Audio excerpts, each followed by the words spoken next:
la gent, què, com estem? Jo no estic gaire bé. Estic convalescent d'una operació. Ara precisament m'ha arribat una carta del metge, que si voleu aprofitaré per llegir-la aquí davant vostra.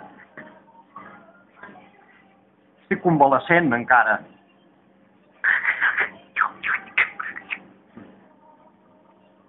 Estimat Albert, li escrivim des de l'Hospital General de Vidrà.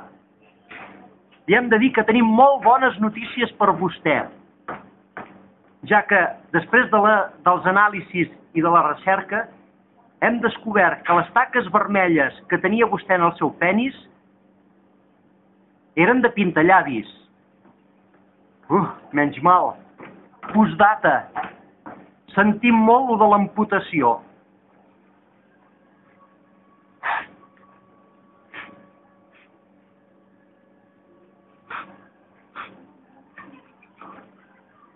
És molt dolent. Ja està. La junta directiva del racó de l'Albert demana disculpes per la baixada de la qualitat dels acudits explicats últimament. És per això que hem decidit baixar la persiana mentre reflexionem profundament sobre si cal continuar o si hem arribat al final del camí que vam començar fa uns anys. Mentre prenem una decisió, si teniu alguna suggerència o algun bon acudit que se'ls hagi passat per als nostres guionistes, ens els podreu fer arribar a l'adreça oracudelalbert@gmail.com. Moltes gràcies per la vostra comprensió i el vostre suport.